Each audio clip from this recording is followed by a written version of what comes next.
You're about to walk into a London night that history books rarely mention. Not kings, not battles, just the quiet moments that never make it to the page. A Roman merchant flicks coins into a pouch by lamplight. A Tudor family shuts their shutters against disease and noise. In a bomb shelter, a child falls asleep to the sound of strangers breathing. We will walk the streets and listen. Each scene belongs to a different London night, yet all share the same small acts of getting by. And now, our first step takes us into the lamplight. Coins in the lamplight mean more than numbers on a table. In Londinium, a city the Romans founded as a port on the Thames, they were the difference between hunger and rest. You sit beside a trader now, his shoulders slightly bent after a long day. The soft glow of an oil lamp pulls lines across his face.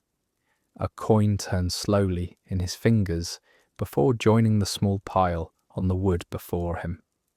The click of metal carries in the stillness, a fragile sound after the noise of the market has gone. You watch him pause before lifting another, weighing its place in tomorrow's meal. These are mostly small bronze or copper coins, the kind that mattered most when buying bread or a corner of shelter. The market is quiet now, though you can still sense its echoes. Hours ago, the Thames carried sharp voices and shuffling crowds, furs laid out on cloth, baskets of salted fish, fruit brought up river. Each purchase passed from hand to hand with these same worn coins. Now the stalls are shuttered, the streets muted, but their smells remain. The river pushes damp mud through every crack, its scent heavy in the air. The traders' clothes carry olive oil and fragments of spice, a residue of the ships and journeys that pass through this city. Londinium might seem vast, paved with Roman stone and impressive gates, but for him it has shrunk to this patch of lamplight, this table, this pouch in which he hides his living. He works slowly, sorting each coin as though it could vanish in the straw underfoot. Straw softens every movement, yet one fall of copper could mean a heartbeat of panic before the coin is found again. A quiet lesson in how fragile wealth really is, when it can slip so easily out of sight. Each coin lands with the same small motion, but you feel how much it depends on that rhythm. The empire's stone walls speak of power, yet here survival is measured in scraps of metal. One pouch tied tightly, one not checked again. This is safety tonight. Even now, centuries later, archaeologists uncover coins like these from London's soil. The same small copper or bronze pieces dropped in the rush of a day, buried by time. They remind us that every handful mattered. The light narrows as the oil burns lower. The coins gleam dull in the haze, their carvings softened by endless use. They once paid a soldier his ale, bought a sailor bread after docking, or exchanged for flour in the market. Now they stack in front of this man, who counts them with care because he must. A few extra mean a better loaf, perhaps cheese, maybe warmth against the cold. A few fewer mean thinner meals, longer days, and nights with little rest. This balancing act is the hidden story under every tiled roof, beneath every Roman arch. The grandeur of the city endures in stone, but the reality of its people rests on leather cords pulled tight around small pouches. You notice him touch the seams of the pouch, pressing gently to be sure none will slip free. His breath moves the flame, and the coins dim briefly as the knot pulls firm. Above all else, he guards what he has earned. His face in repose seems calm, but you sense the questions in his silence. Will bread cost more by morning? Will the coins suffice when the stalls open again? These are not questions answered by emperors or carved triumphs, but by each his own hand, checking the weight of a pouch. The empire across the map is grand, yet real survival rests on copper counted here in the dark. The market outside lies empty now, its cries replaced by the hush of dogs shifting in alleys and river water sliding unseen toward the sea. What remains are scents that cling, the damp breath of the Thames, the sharper notes of oil, the spice dust from trade. Together, they leave a mark on the day that will linger into the night. Inside this corner, the trader finishes, tucks the pouch close to his chest, and folds everything he hopes for inside its cord. The lamp's flame flutters lower, and still he counts the day as enough, even if it may not be tomorrow. You step from the stall into streets hushed by midnight. Tall stone walls rise steadily overhead, holding the city in. They appear solid, yet you've seen how thin the line of safety was. Copper coins, mud-soaked seams, hands checking knots in dim rooms. This was the true structure beneath the empire's weight. And as the night air cools, you sense how every life here is balanced on such fragile measures. Ahead lies another quiet, where different families listen to the dark under those same walls, searching for shelter in their own uncertain nights. If you find comfort in these quiet corners of the past, I'd love to have you subscribe and drift into more nights with us. You leave the Roman city behind and step into an Anglo-Saxon night. The stone walls still rise above you, but they're scarred and broken, ivy-covering places where soldiers once stood. Inside, the remains of Londinium are quiet, crumbled arches, empty courtyards, streets that no longer hold families. Beyond these ruins, new homes have grown up, clusters of wood and reed gathered just outside the walls, where life has moved to the edges. The old stones stand hollow, while new sounds and fires flicker among timber huts. The air carries layers of scent, damp soil, thin smoke, faint river water drifting from the Thames.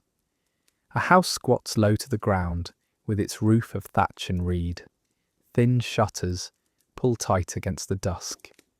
A heavy bar drops across the inside of a door, not with ceremony, but as part of every evening. A dog shifts at the threshold. A child whispers a question, quickly hushed. A torchlight moves along the path outside. Each sound passes like a thread, weaving the hush of a settlement that waits through the hours until morning. Inside these homes, space is close. Families gather around a fire, some sitting on benches, others on bundles of straw. Grain is hidden under lids and cloth, pots tucked near the warmest part of the hearth. A corner of the room holds a coop of chickens, brought indoors to protect against theft or hunger. Nothing is left outside. What little people have is kept within arm's reach. Safety is not found in walls of stone, but in keeping food, children, and fire all close together. By the river, the earlier noise has gone quiet. In daylight, traders filled this patch near the water with goods, dried fish, cloth, simple handmade bowls. Now the stalls are bare. The night belongs to the soft walk of the watch. Two figures step slowly with torches, their firelight pushing against the dark. They carry no certainty, only a hope of listening well. Everyone remembers that raiders can come by water, without warning. Viking ships are only a rumour in the dark, but a rumour powerful enough to change every night's rhythm. The people here do not speak of raids boldly. Their fear lies in soft words at the hearth. A mother quiets her child with a note of warning. Stillness is safety. The thin walls let words travel far, so every voice lowers at night. Children learn to listen as much as they learn to speak. They hear branches move outside, or a board shift as the house settles. The lesson is not written down, only lived.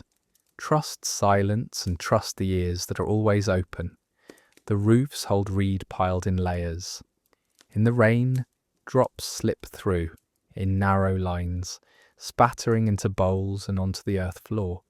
But tonight the stars are visible, through thin gaps. By day this patchwork seems natural. By night it feels incomplete. Parents pull their children closer on straw mats, pressing bodies and blankets together as a shield. Their comfort is not the ruined gates of Rome, a short walk away, but the warmth of each other's breathing. What remains of the old empire is only a backdrop. What matters tonight is human closeness and quiet vigilance. At the edge of the walls, where torchlight catches stone, some men lean against the ruins themselves. The cut blocks, once proud, are dented and patched with wood. Old strength shows, but only an outline. Every creak in the dark is heard, considered. The splash of a fish, the rustle of reeds, the cry of a night bird. None of these are certain signs of harm, yet each could be. To live here is to hear too much, to weigh every sound against memory. The stories that move quietly through the settlement are shaped by loss. A family without barley because raiders burn their stores. A cousin gone missing after an attack farther south. These are murmured tales rather than open talk, but the weight of them presses into every home. Even the smallest children know not to trust the river at night. That knowledge arrives without sharp lessons, forming slowly, breathed in like smoke from the fire. Yet amid this unease, life holds a rhythm of care. A father stirs the coals halfway through the dark, coaxing a dull orange glow into flame for warmth. Children shift, reaching into animal skins, turning half asleep. A mother checks the pot tied with a cloth, its lid sealed to keep out mice. The steps are simple and repeated. They are quiet answers to a world that presses. Each motion whispers the same plan, to hold on until first light. Walking paths between houses, the shapes are close and uneven. Reed roofs sag at the edges, posts lean toward each other. Mud darkens the ground underfoot. Small lanes wind but carry no stone order, yet in their lines lies community. Families build next to others, huts overlapping in warmth and task. Through thin walls, you detect faint murmurs and occasional prayers, half-spoken, half-breathed. A cough sound, but it is muffled quickly. Words fold back into firelight. The ruins stand nearby, but they feel far from daily trust. Stones rise as backdrop, reminders of something tall and straight. Yet each person knows safety lies in human eyes that do not close entirely, in murmured checks shared between neighbours, in a hope that travellers by water keep moving past. Vigilance is softer than stone, but it is the only barrier people believe in fully now. To sleep in full silence would be dangerous. To rest half awake is the habit of survival. The night stretches onward. You see stars scatter across the sky. Air carries damp chill. Inside houses, a father sits still, with a wooden staff across his knees. A child wriggles in the dark, presses against a mother's hand. Each home opens part of itself to the night, through roof gaps or thin walls, but never entirely. Sound drifts between shelters like smoke, low-end whispers, an ember stirred, a prayer drawn out longer than usual. These are the collective doors held shut against the night. Food stays central to every thought. A sack of grain tied under a bench is not only a meal, but a family's winter made fragile. Rats threaten as much as raiders do. Rain, mould, theft, each shrinks stores without warning. To keep food safe is to keep family alive. Daily chores circle back to this truth. hiding sacks, barring doors, keeping pots close to the fire. Nothing here is casual, nothing careless. At night, survival rests on the nearness of food and fire. This is not a time of plenty. You feel it in every household, pressed tight around small flames. Survival is made of small checks, watching the river, stirring the hearth, guarding sacks, listening against the quiet. Fear is real, but so is rest, however light. They trade in balance, enough sleep to rise again, enough listening to not be surprised. Every dusk comes with questions, every dawn with tired answers. People mend roofs, rebuild fences, patch every gap, all against the same old uncertainty. Standing here outside the walls, you feel the difference between what Rome built and what has replaced it. The solid stone is only a shadow. This living town is wood, smoke, reed and human care. It has no marble, but it outlasts in rhythm. Hope, not grandeur, carries people forward night by night. The hours pass slowly until pale light begins to touch the earth. Watchmen shift their weight. Embers brighten. Barred doors lift as households press into another day. Smoke rises as cooking begins again. The scar of night folds back, but no one forgets its edge. Each day stretches only until evening returns, when the same bar will drop, the same pots will be checked, and the same ears will remain half open. Your steps move with the slow brightening sky. The walls blur behind you as the wooden lanes expand forward. You sense the next set of struggles waiting. No longer about stone or raiders, but about hunger itself. For the families who will come after, survival will mean guarding food into the night, scraps as precious as treasure, tucked away with care beneath simple coverings. Night closes over medieval London, dim and heavy, carrying the staleness of smoke and drains. Along narrow lanes, shutters are drawn tight, and behind one small wooden door, a woman bends over a plain chest. The glow of her fire is fading, yet she moves carefully, wrapping 2 scraps of bread in a cloth and sliding them under a thin layer of straw. With her palm she presses it down until the surface looks ordinary, as though nothing lies beneath it. Her room is little more than earth underfoot and timber overhead. Beside her sits a small loaf, coarse and dark, baked from rye and oats ground roughly. In lean years, wheat is scarce, its price driven up by famines and failed harvests, far from reach for households like this one. She remembers when wheat bread was possible, but those loaves feel distant now. What settles on her table is heavier, built from lesser grains, sour on the tongue, but able to hold off hunger. Tonight, even this rough bread feels like wealth. Around her, the proof of shortage sits plainly. By the hearth, a pot holds thin broth, stretched with roots. A bucket near the door guards water for the hours ahead. Each small store is checked again before she rests. The bread hidden beneath straw is not only food, it is peace for one more dawn. She folds the cloth twice, her hand resting there a long moment, as though to quiet her own thoughts as much as to guard the chest. Earlier that day, the market square showed its strain. Where once baskets brimmed, now stalls leaned half empty, merchants selling little at high prices. Families counted coins slowly, often leaving with nothing at all. Those who managed to buy carried food close, arms drawn around their baskets. Hunger pulls at trust. Friends who once shared openly become watchful. In some streets, hunger has meant neighbours giving to one another. In others, it has meant looking the other way so no one sees what you keep. She remembers both stories, and that is why her bread must stay hidden. The children stir on their bedding of straw pressed against the wall. One clutches a crust in a tight hand, even as sleep tugs at his eyes. Another whispers, asking if there is enough for tomorrow. Their mother smooths the thin blanket and tells them to rest. She does not answer their question.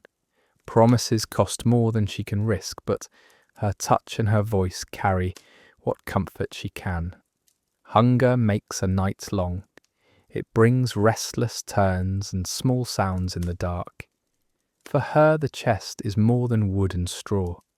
It is the last line between her family and fear. Even her husband, returning empty-handed, with shoes muddy from searching for work, does not ask.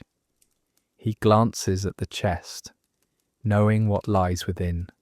His silence matches hers. Their questions are the same, though neither will speak them aloud. Tomorrow will open with the same weight. Will there be enough to eat or not?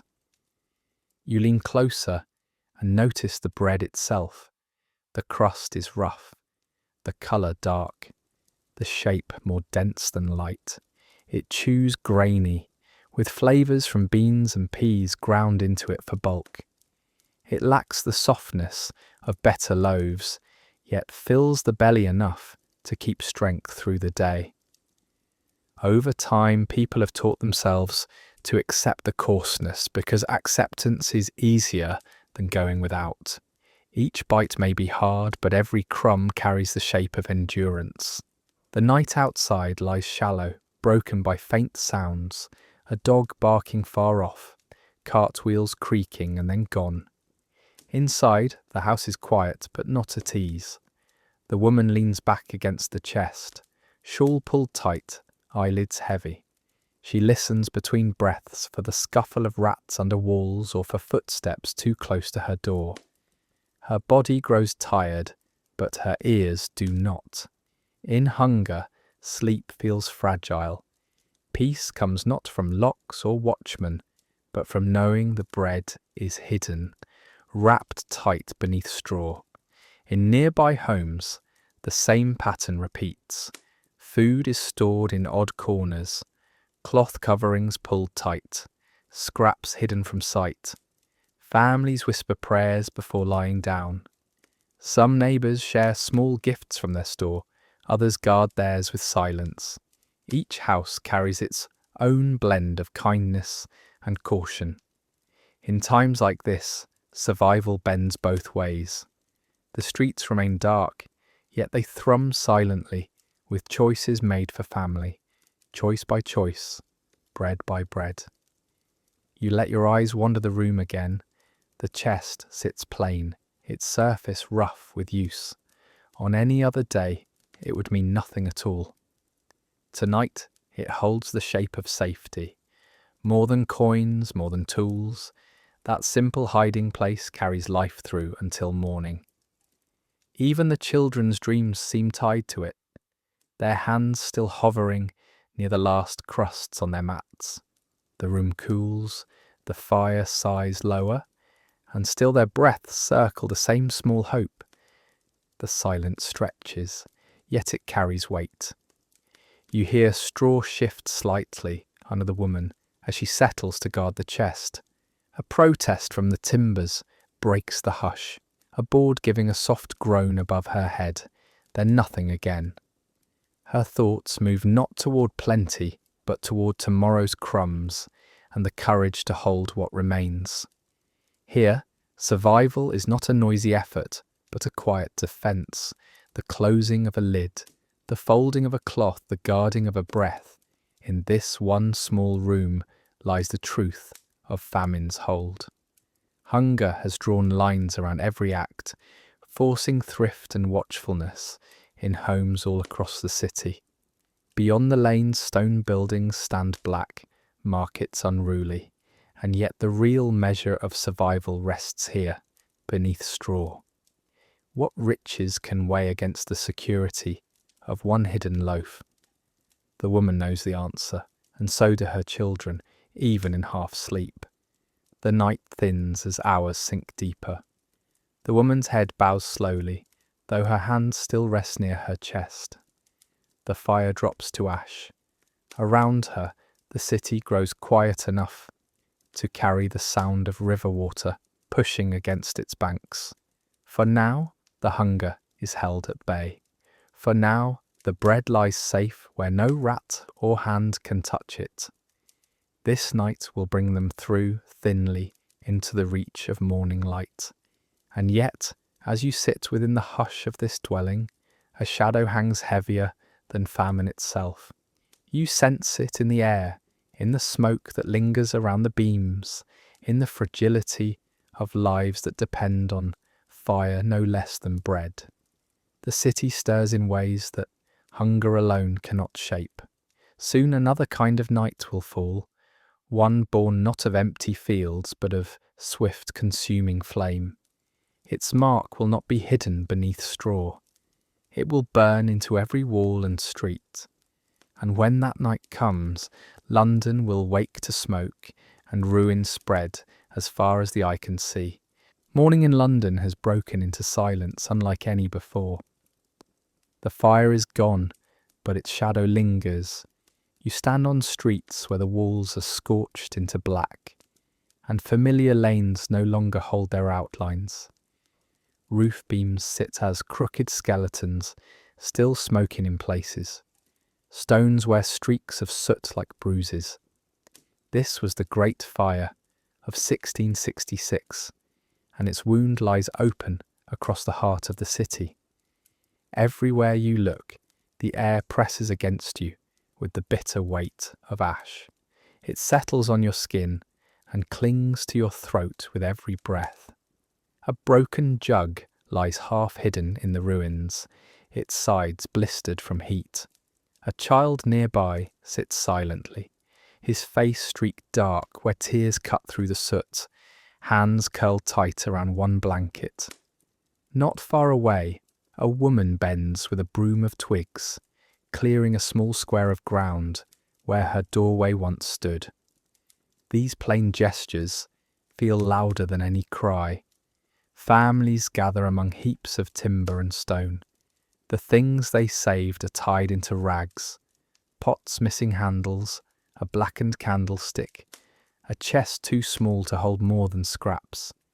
They set these pieces beside them, each one naming the life they once had. Nothing more can be added. You see the way eyes drift to the gaps where homes had been. Silence fills the space where hope has not yet found its words. Rain has fallen since the flames ran wild, and the moisture carries smoke deeper into the ruin. The acrid scent lingers at every turn, clinging to skin and cloth in a way that washing cannot remove.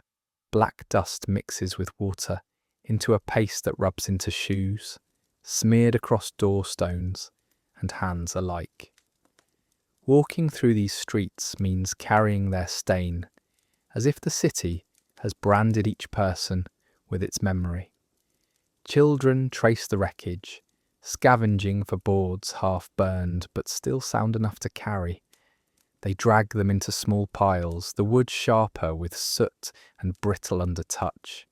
Men lift stones, feeling for cracks, setting aside those strong enough to hold weight again. Women wipe down whatever can be cleaned, iron hinges, scorched benches, broken lids. Little is whole, but little is wasted. Even in ruin, use can still be found.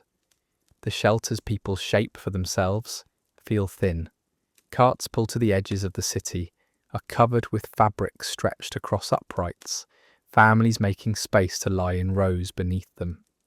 In corners spared by the fire, kin take others in. Rooms pressed too full with cousins and strangers, who suddenly must share walls for months ahead. The fire has forced a city comfortable with closeness into greater closeness still. Your steps carry through what were once narrow lanes. Now they stretch strangely open, long clear runs where timber once crowded against timber. Old London's twisted alleys are gone, replaced by new emptiness. For tonight, no walls rise where houses stood. The skyline feels bare, the void unsettling against the stars. You can hear people murmuring about tomorrow, of how streets will one day grow wider, walls built of stronger brick. They do not yet know of Christopher Wren, and how he will design churches to rise again, with St. Paul's rebuilt to watch above the city. Tonight, those thoughts wait at the edges of smoke. Tonight is for finding places to sleep. Even in such bleak surroundings, people claim small patterns of order. A family on the roadside sets spoons in a neat line on a table plank rescued from fire. No meal is ready, but children follow the spoons with their eyes, quieting. An old man rests his hand along the rim of a cracked jug, then places it upright beside him, as though the act itself is dignity. A girl takes half-burnt apples and divides them one by one between families sitting near.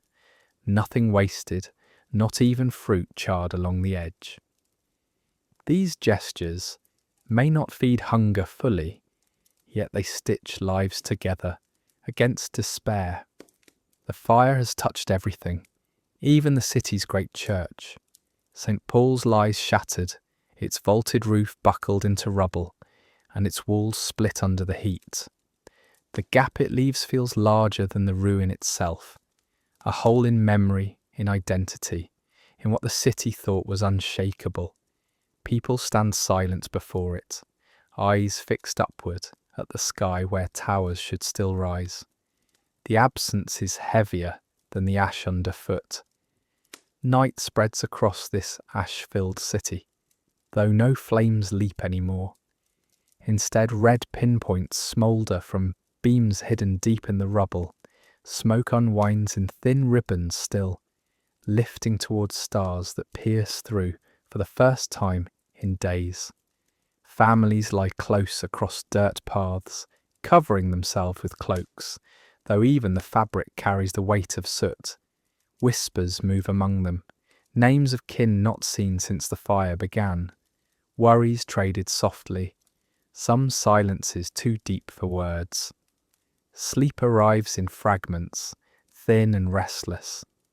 From where you stand, what comes through clearest are not speeches or plans, but the smallest acts. A woman sweeping ground, now open to chill air. A father pulling his child closer, under a cloth heavy with dust. Neighbours trading pieces of food, blackened yet still edible. Recovery begins, not as an order or decree, but as fragments of care shaped in the dark. In the days ahead, the city will change. Rebuilding will give space to wide streets, where cramped alleys once twisted. Fire breaks against another disaster. Stronger stone will hold walls, roofs laid with tile more than timber. Wren's designs will lift not just St. Paul's, but dozens of churches, their spires stretching above smoke toward light again.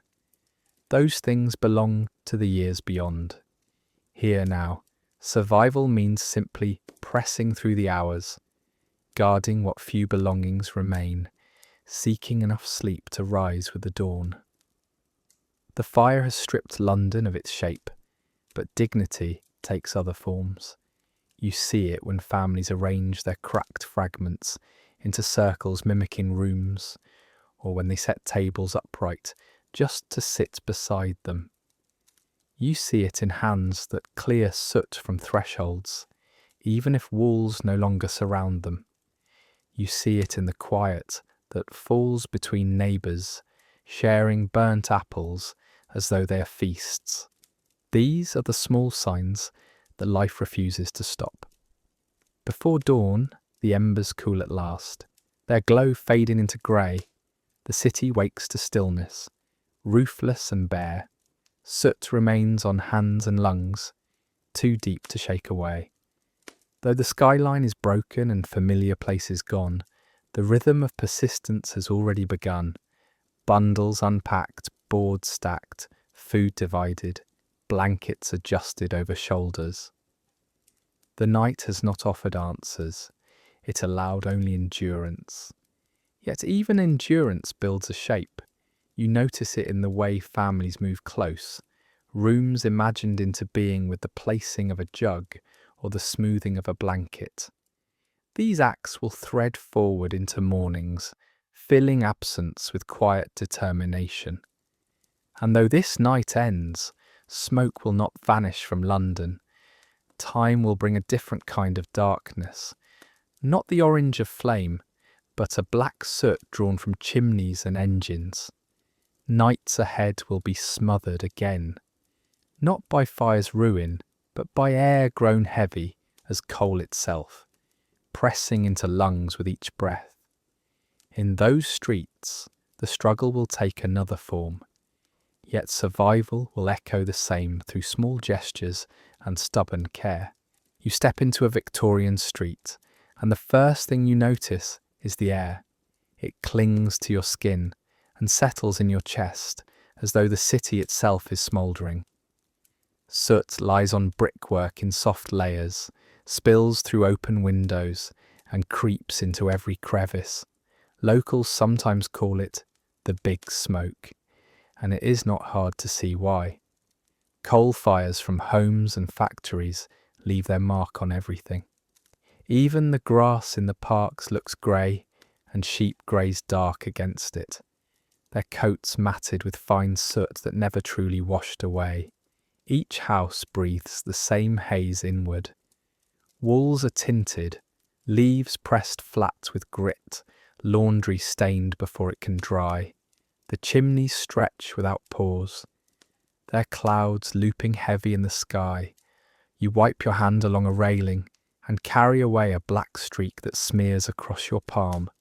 And this is ordinary, part of the city's rhythm now, as settled as rain or wind might once have been.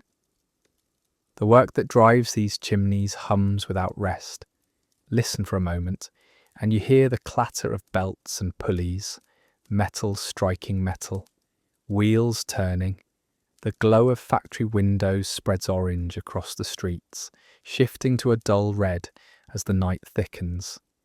Industry stretches out mile after mile, its breath turning the fog into a blanket of ash. Families go about their evenings with it pushing against their doors. Step into one small home and you notice the balance people fight for. A child coughs in the corner, and her mother presses an old rag along the sill of the window, already black from the day's dust. She rinses it into a basin, the water clouding until it looks like ink, then wipes again. The soot is back even as she scrubs, but she keeps at it. It is the only way to hold a space that feels safe, to claim a few square feet that the smoke cannot fully own. The house smells faintly of soap, mixed with cabbage boiled long past noon. Here, survival is not a loud act of defiance, but the steady rhythm of washing, scraping, and sweeping each night. When people return from the mills, the streets fill with their shadows. Coats gleam dark where coal dust has mingled with grease. Shoulders droop after days that often begin before daylight and stretch far past it. Children trail behind them, their small bodies carrying the same weight of exhaustion. Some began very young, some as young as 5, crawling below machines to collect scraps or tie threads. Their cheeks are hollow, their hands rubbed raw. If they smile at all, it is faint and fleeting. Inside these rooms, night does not mean rest. A mother sets clothing into a basin, kneeling by lamplight to scrub each piece until her knuckles press white through the grime. A father pulls a boot onto his knee, stitching its seam with clumsy fingers worn stiff from machines. Children eat hard bread at the table, the crust softened just enough with water or broth to make it chewable. The crust is bitter, but it holds them through until dawn. Meals this plain are hard won. They cost nearly as much as the work itself. What rules this city is not the sun or the moon, but the bells of the factories. They rise sharply before dawn, pulling entire districts to their feet, and release them deep into the evening, when life outside is already dark. All the while, the chimneys breathe on. A walk through the streets at night reveals no rest, soot drifting down in steady waves, windows traced in shadows of grime, alleys sticky with ash, boys with sacks of coal still march in groups, leaving trails the wind cannot carry away. In this rhythm, the city chews hours as easily as it devours air. Every home responds in the same cycle. Curtains are drawn, lamps are lit if oil can be spared. The soot is wiped again from windowsills. Scrubbing rags wear thin from the endless work. Soap and coal mix into a sour trace that hangs in the air, never fully gone. Each morning begins with wiping, and each night ends with wiping. The clean in itself becomes part of living, necessary, repeating, endless. Although the smoke always returns, the act of fighting it is what enables people to maintain their shape against it. Without these small rituals, despair would creep in faster than soot. In this air, you can almost taste the damage it does to the body. Years of dust breathing down through narrow lungs brought coughs that rarely healed, spines bent too early, and lives shortened. Poor ventilation in homes and factories made evenings heavy with sickness. Children rasped when they tried to laugh, and grown men coughed until their bodies shook.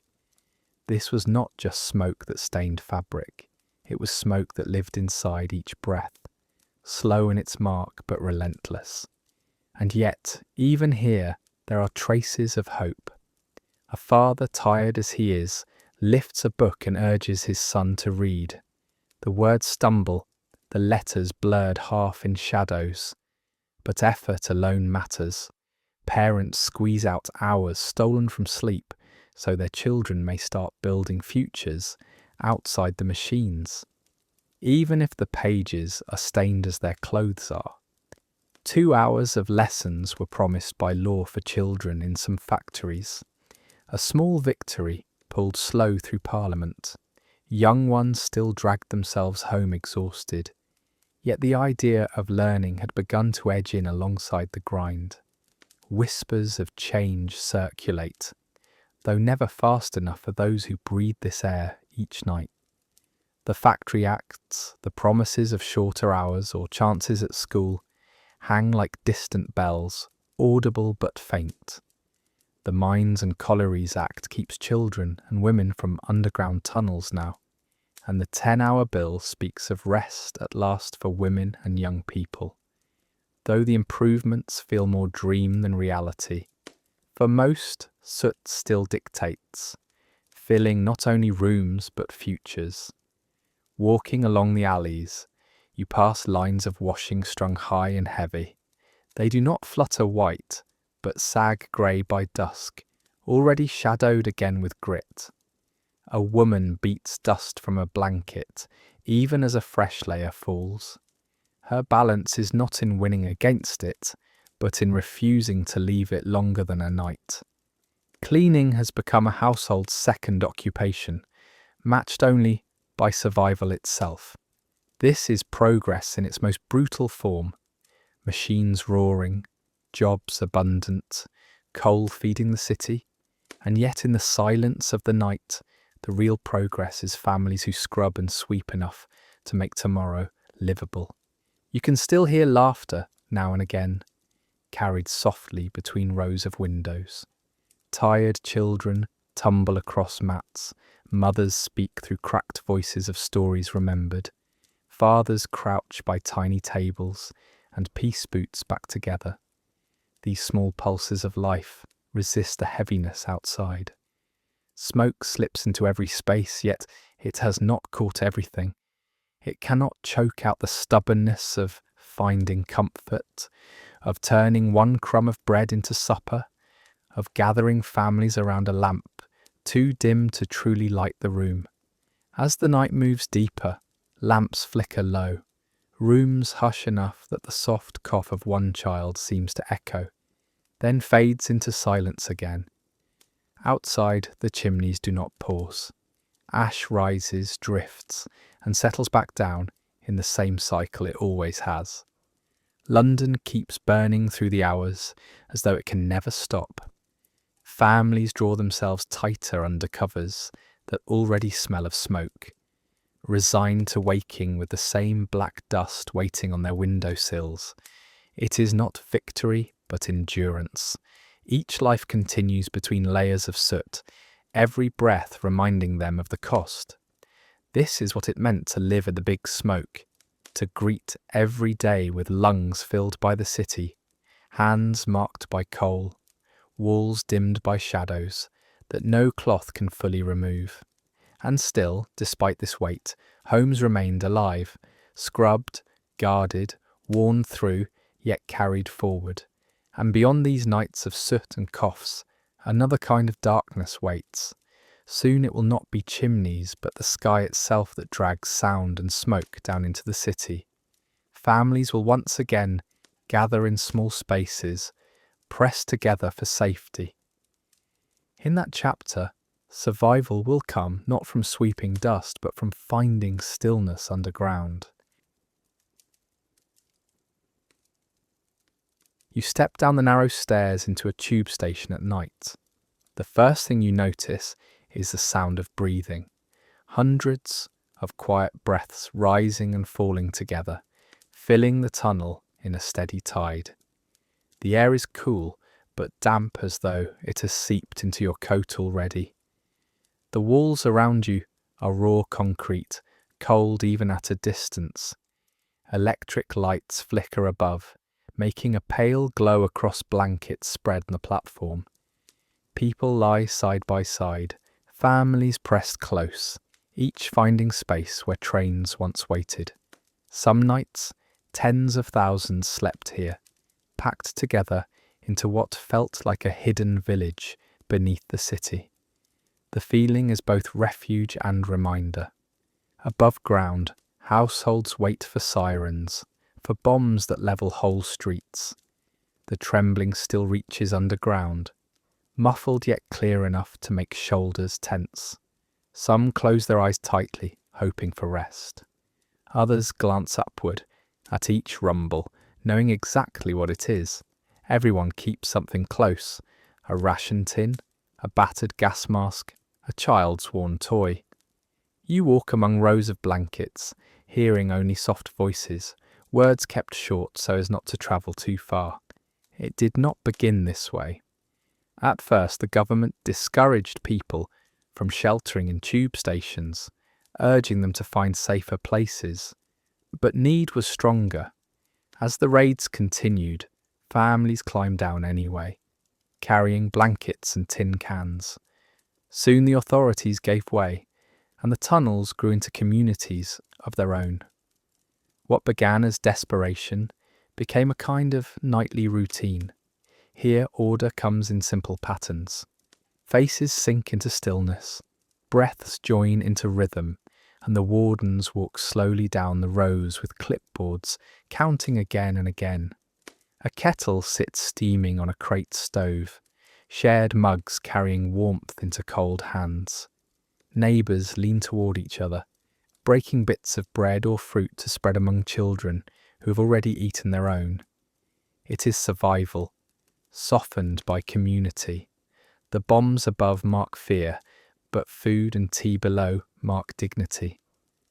Children still stir with restless energy. They run across the platform until a parent's whisper pulls them back. Their feet slap loudly against the stone, echoing past the drips of water that fall from pipes overhead. A few point at the drips, laughing briefly, before curling themselves under damp blankets again. Small games hang on until exhaustion claims them. Around the edges of the platform, committees grow almost without seeking. A warden reminds people to clear the walkways. A neighbour takes coins in a tin to buy disinfectant the next day. A prayer is spoken low by a clergyman at one end of the tunnel, barely louder than a hum, for whoever wishes to hear. It is not silence, but a rhythm of order. Soft steps, quiet words, the rattle of pencil stubs on clipboards. The place holds together because it must. Smells tell you as much as voices. Damp concrete, the tang of smoke pressed into coats, a trace of cabbage carried from someone's tin. Tobacco drifts faintly from the market smoking corner. These blend into one crowded sense of survival. A mother waves smoke away from her child. A man adjusts his bundle so it will not spill. Living so close has turned private lives outward. Each person's air belongs to everyone else. A teacher kneels with a cluster of children, chalk scraping faintly on slates across their knees. Letters sound shy in the dim light, repeated carefully by tired voices. It is not much, but more than nothing. Routine itself carries people forward. Lessons at a platform's edge, stories murmured near the pipes, games played in chalk when fear is quieter. Things that seem ordinary become essential, for they remind families that war has not erased everything. Music sometimes threads through the air. A woman hums softly, a lullaby for her child, yet the tunnel catches the sound and carries it beyond her small circle. A few others join under their breath, enough to widen the sound, but never enough to become loud. The effect is like another blanket folded out in the damp. Notes drift further than cloth, warming strangers as well as kin. The raids punctuate the hours. A detonation overhead shakes dust from the ceiling. Heads lift, hands clench children tighter, but no scream escapes. Adults measure the sounds in silence and prepare only by holding still. The breathing grows quick for a moment, then slows again. These people cannot decide the outcome above. They can only outlast it here. Survival is patience, stretched across one more night. You lift your eyes to see platforms lined with shapes under blankets, belongings stacked close. Each group is its own little household.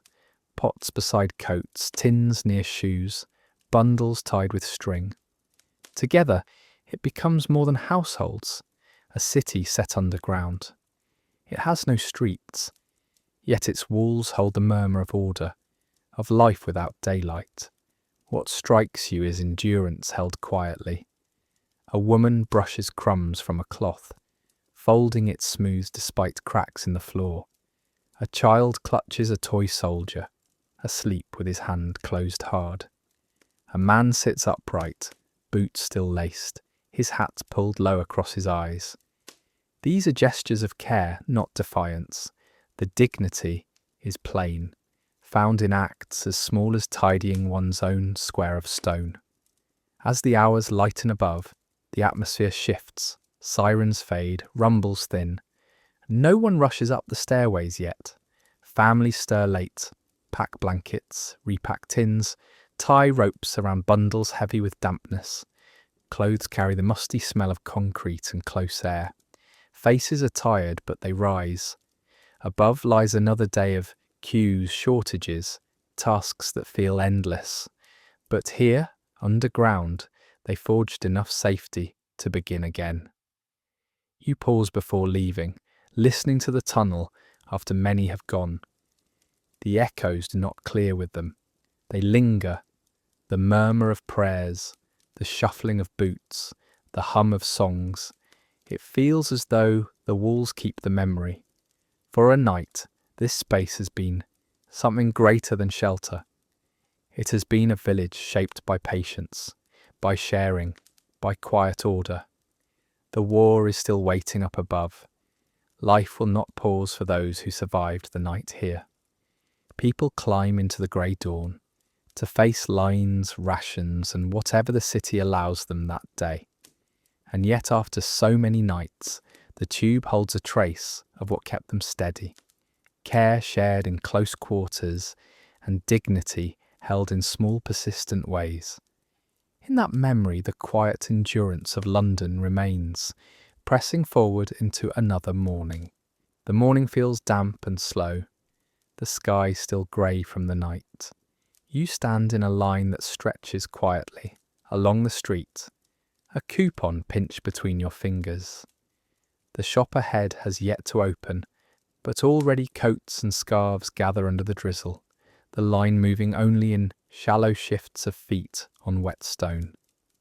Breath hangs in faint clouds, and no one asks to be anywhere else but here. Rationing has turned queues into ritual, and a paper coupon into something as valuable as money itself. This is post-war London. Bombs no longer fall, but the limits they left remain. Food is measured by the government's ration book system, sheets of small coupons that decide not only what you will eat, but if you will eat at all. Without those pages, coins mean little. A slip of paper holds the weight once reserved for silver. Mothers keep the books tucked close, children pressed against their sides. Men in tired suits wait silently, hands in pockets, hats pulled low. All of them carry the same quiet hope that by the time they reach the counter, something is left to buy. The line breathes together, each person the same distance from hunger. You notice the shuffle of boots against damp ground, the smell of wet wool from coats that have held rain a dozen times before. Children frown at their shoes, tracing dark shapes in puddles, while whispering questions that no one answers firmly. Their parents only give soft replies or none at all, because this is no surprise. The wait is part of life. In the evenings, people prepare their ration books, count their coupons, and imagine meals to come. The planning is as constant as the queuing. You can almost see those calculations behind lowered eyes. How many cups of tea a spoonful of sugar can make? How many suppers a knob of butter can stretch? The shop shutters are still drawn, but yellow lamplight spills faintly from within. Faces tilt toward it. Some know already what might be scarce. Butter will vanish swiftly. Eggs, if any came at all, will be gone before mid-morning. Meat, sliced thinner than anyone wants, will not stretch far. Flour and sugar, if they appear, will not sit long on the shelves. The store does not open with excitement, but with uncertainty, and still everyone waits. When the latch finally shifts, the line leans forward all at once with the slow relief of progress. Inside the shop, the smell is sharp with ink and paper. The clerk raises his hand, stamps a book, tears a coupon, then again the same. 2 swift motions repeated without pause. His fingers are smudged faint blue from ink, his eyes dull with repetition. Behind him, small piles stand in rows, blocks of butter lined like bricks, jars of jam arranged almost ceremoniously, glass bottles catching glints of light as if holding more than milk. The shelves look ordered, but the space between jars speaks louder than what remains. The people move forward with patience that feels practiced. Mothers bend low to whisper reminders of how to use dried eggs. Men exchange notes about food stretching further with lentils or barley. A neighbour mentions baking with root vegetables, how mashed carrots can bind flour into something sweet. Their voices are low, not meant to hide but to keep the rhythm unbroken. Each piece of advice speaks louder than a pamphlet handed out by the ministry. These tips are tested by kitchens, traded quietly, and saved for the days when even rations fall short.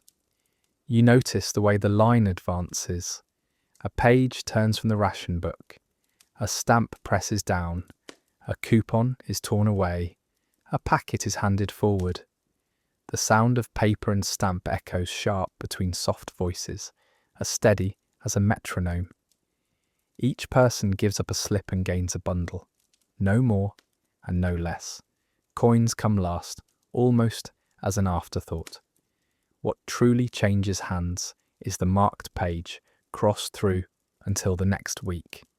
By the time you reach the counter, the gaps stand obvious. Paper-wrapped pats of butter now number only a few. A clerk weighs sugar into bags so small you feel the scarcity in your palm. Meat looks thin, almost translucent under the light. Yet each is placed into your parcel carefully, as though the neatness itself can make up for the lack. You nod thanks, though your eyes trace the shelves already grown barer behind him. Complaints find no space.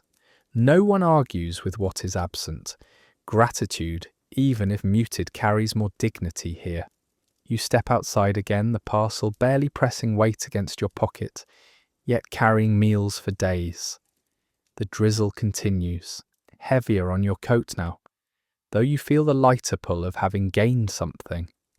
The line still stretches behind you, and for many, the shelves will be emptier when their turn comes. The rhythm is set already.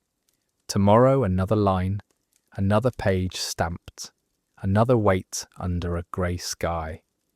At home, the packages are opened with careful hands. Butter is pressed into a jar so thin it must be spread with the edge of a knife. Sugar is measured and tucked away, each teaspoon accounted for against future tea. A tin of powdered egg sits not proudly, but steadily, waiting its turn to be whisked into something passable. The family table is dressed with these items not as bounty, but as a guarantee, the smallest protection against the day ahead. Meals form slowly. Potatoes are peeled into stews, root vegetables added for weight, dumplings stretched with flour that was not meant for plenty, but forced to serve. Bread appears in slices, cut evenly, so no one gets more than their fair measure. Sweets made of carrots or beetroots reach children's hands, their flavours odd, but treated as treasure. Nothing is wasted, not broth nor scrap of crust. To cook now is not to choose, but to make do. And yet, in the small kitchen, the act of eating together feels steadying. Families gather over bowls and cups, speaking in low voices of gardens behind their homes. The beans that climb the stakes, the few tomatoes reddening against walls. These patches, called for in the Dig for Victory campaign, give more than food. They give pride.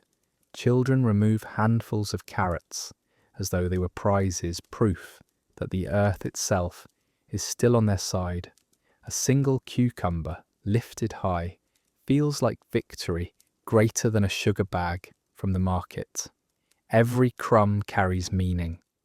Leftovers are folded into tomorrow's broth, crusts saved for bread puddings or pies. Meals repeat, ingredient by ingredient, yet they are never dismissed. Hunger makes each bite count, no matter how slight. Families learn to eat with attention, to turn scarcity into rhythm, and within that rhythm grows patience. To queue was one part of survival. To sit and eat evenly is another. The day winds down as lamps glow faintly in kitchens across the city. Plates are cleared, scraps set aside, and rations stacked in jars for the next meal. At the table tonight, the family eats enough. Not abundance, but enough. And that is the measure people carry with them into the night. Outside, the city quiets under another darkening sky, but you know its rhythms will rise again in the morning. The queues, the stamps, the weighing of portions, these are the new marketplaces of survival, each one leaving a mark long after the war's end.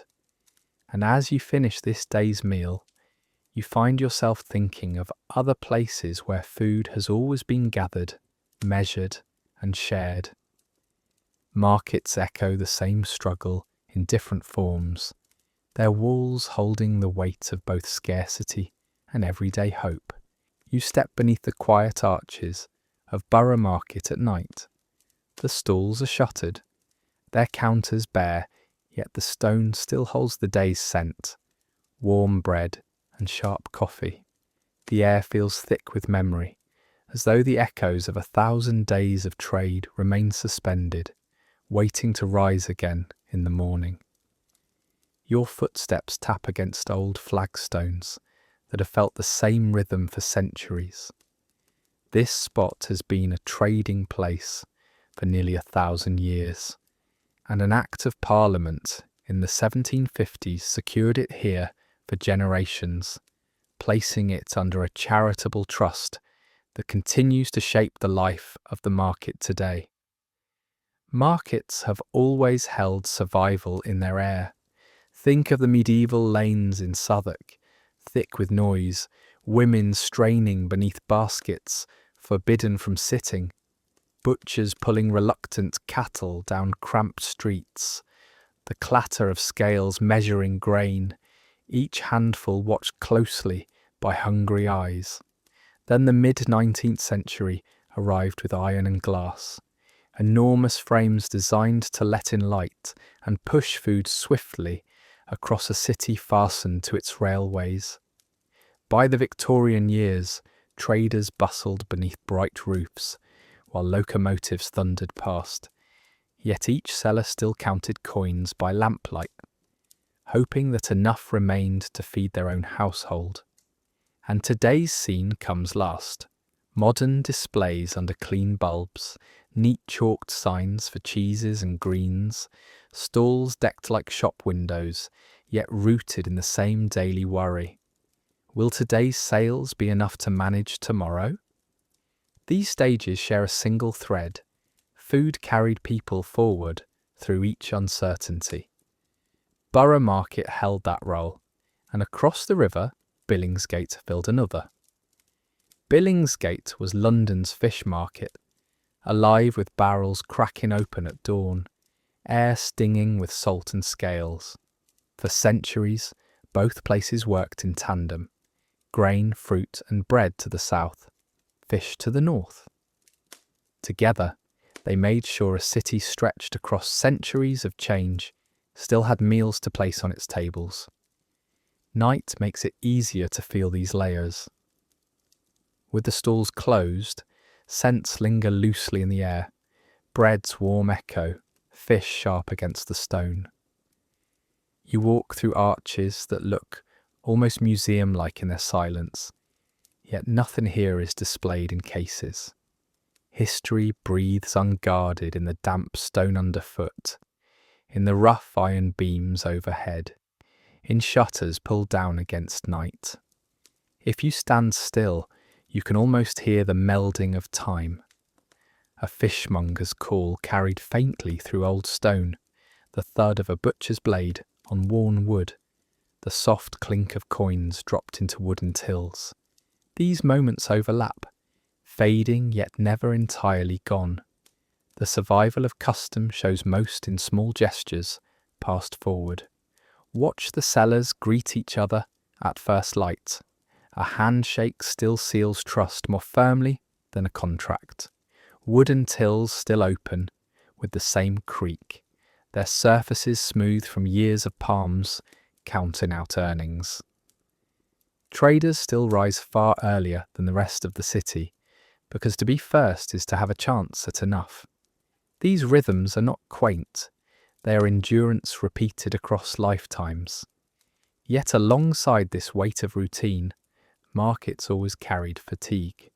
In the 16th century, congestion pressed bodies into constant discomfort, women shifting their burdens endlessly as they stood long hours in mud.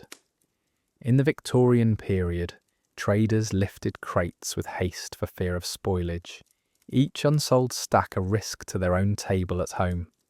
And now, despite the more polished stalls, every merchant tallies the same sums before sleep, checking rent against profit, food against tomorrow's trade. The backdrop changes, but the question never does. Borough's buildings tell this story in stone and glass. Arches of Gothic weight give way to bright Victorian halls, then to Art Deco entrances and ironwork brought from elsewhere. Even a section of the Royal Opera House's floral hall stands folded into its structure now. The market is a patchwork of centuries, yet its purpose has held steady beneath each design. Livelihoods were shaped here, day after day, measured in bread, in fish, in coins crossing counters. At night, the market holds still, but it doesn't empty. Layers of scent and sound remain suspended in the air. You pass through the railway arch, listening to traffic hum above, and still your mind supplies other noises. Carts grinding against cobbles, traders shouting weights, children running across uneven boards. All of it coils into the present moment. The quiet arches are never truly empty.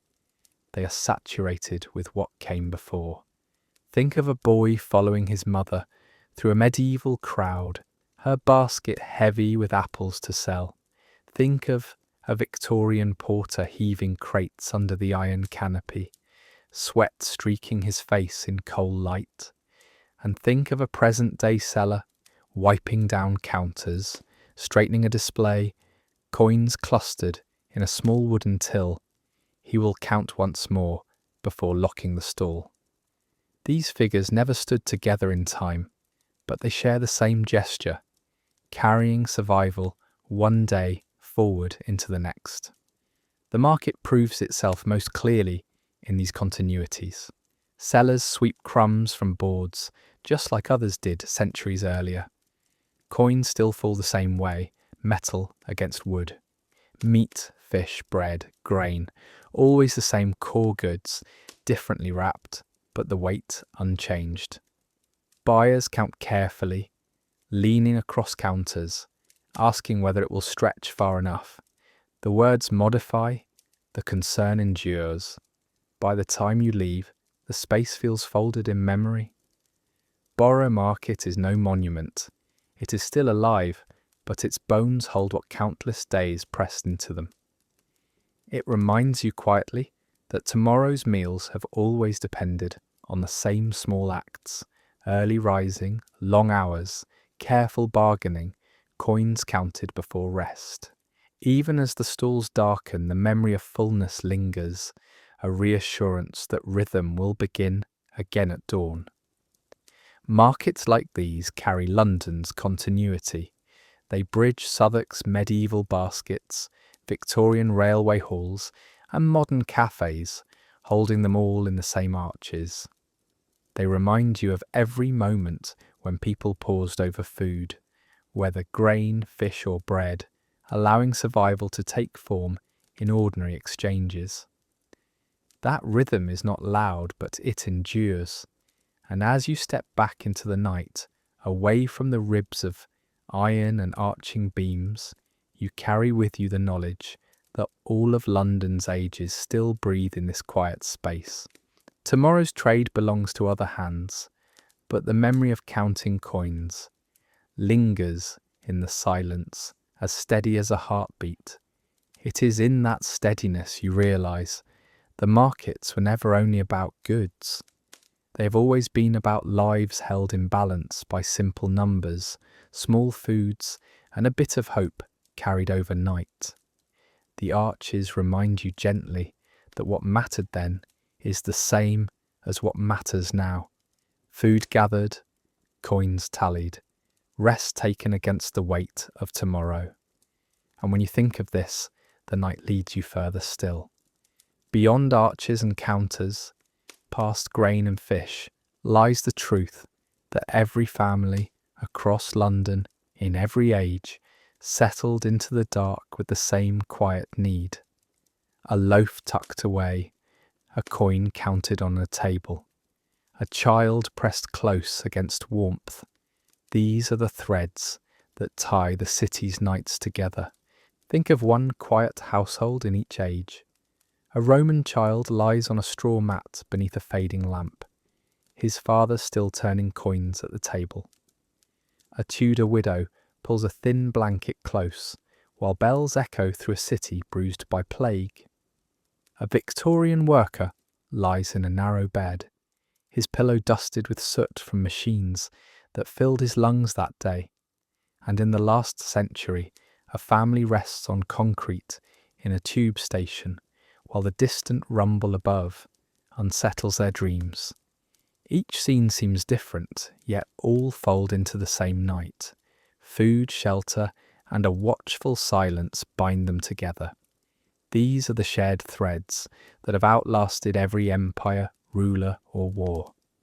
What people carried with them when the lamps died was not grandeur, but need, plain, simple, and universal. Evenings in London have never meant conclusion, only pause. Families carried hunger and hope into the dark because neither dissolved with sundown. Sleep was a fragile bridge, not an escape. In Roman Londinium or a blitzed London street, the question was the same. Will there be enough to last until tomorrow? Listen closely, and the sounds fall into rhythm. The quiet clink of coins sliding into a pouch. The hush of shutters pulled tight against weather or fear. The scratch of a match setting one last flame before darkness. The soft cough of a child's breath in the night. Not loud sounds, but steady ones. Each carried the measure of survival more than speeches or victory bells above. The details look ordinary. A loaf pressed into straw, a hand sweeping soot from a sill, a ration book opened on a counter, a parent pulling their child closer on a damp stone. Simple motions, repeated without ceremony. And yet they drew the line between despair and another dawn. Imagine time folding across one street corner. A Roman child asleep beside his father's lamp. Above him, in another layer, a Saxon family pressed against each other, every ear straining for river sounds. Step higher still, and see a medieval girl biting the edge of hard barley bread before wrapping it away. Shift forward, and you find a Victorian mother, knuckles raw, wiping dust from a window. Above them all, wartime parents lean into each other under arches, their daughter tracing lines into cold concrete. None knew the others, yet all lived under the same night sky and whispered the same questions into the dark. Survival's true shape was always in these low places, in kitchens where bread was thinned but stretched to feed more mouths, in small rooms where families curled closer, not out of choice but out of necessity, in queues where every coin and coupon held the weight of tomorrow's meal. Lawmakers or kings filled daylight with proclamations, but at night the voices mattered less than whether food waited, whether walls stood, whether morning might bring light. Even the city itself seemed built for this rhythm. Bells did not simply keep time, they marked curfew, prayer or alarm. Lights, oil, candle or electric, did not only signal progress but steadied homes against darkness. And markets turned their shutters not simply to close, but to remind families to measure again, to plan what little they had. In these rituals, the real London revealed itself, and if you listen long enough, you can still hear them today. The imagined rustle of cloth hiding bread, the soft groan of wood shuttering against cold, the faint rattle of coins or slips of ration paper handled with care. These notes are not gone. They lie beneath the present city like an undercurrent. Your own breath folds into theirs, another layer in London's night-long chorus. Beds may be softer now, shelves more stable, streets more ordered. But the threads remain. We still ask for food to be there in the morning, a roof to keep out the weather, and a circle of warmth to keep fears outside. These needs have outlasted empires and networks and machines. They are the same pillars Londoners leaned upon from the first lamp to the latest switch.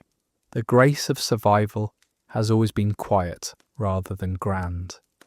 Those who endured the plague did so not in triumph, but by steady stillness, pulling shutters close. Factories did not leave workers stronger, but taught them the dignity of pocketing their coughs, sweeping again, lying down anyway.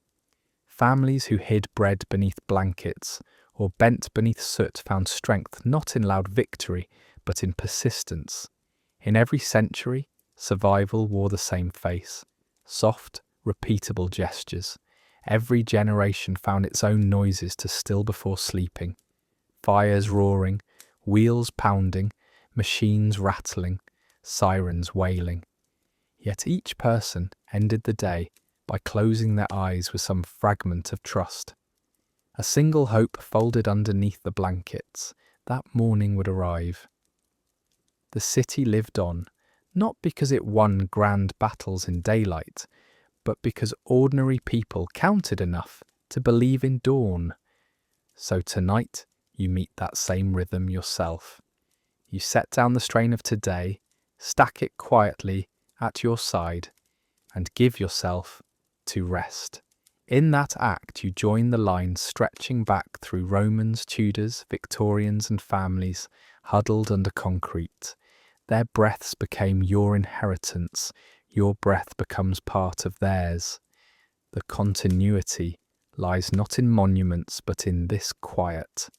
History runs quietly beneath you now. When you settle your own worries for a few hours, you're stepping into the same ritual that carried generations before you. It is not a lecture on survival, but an invitation to rest in what they proved, that the simplest acts were enough. And when you close your eyes, you move into the same night, shared across centuries. Food, shelter, watchfulness, rest. These anchors still hold the city steady. Then and now. Each is an ordinary truth, yet together they have carried London forward. Here at the threshold of another night, you are not separate from them. You are part of the same story. The quiet of your own room folds into the lingering quiet of theirs. The rhythm continues unbroken. That is how London endured, and how you will too. So take one slow breath. Place your own weight gently on the same path they once carried, and trust that morning will arrive again. You close your eyes and London's story feels simpler. Not kings or parades, but quiet nights where ordinary people counted coins, guarded food, and held each other close. Across centuries it has always been the same. Small gestures carrying life forward into another day. Listen to the city tonight. The bells drift softly, the Thames moves steadily in the dark, and closed market stalls still whisper of hands that kept families fed. Ordinary acts, ordinary sounds, yet they built survival. Picture a small lamp turned down, the room easing into stillness. If these quiet stories help you rest or feel connected, you're always welcome to subscribe and return for another night. Sleep well.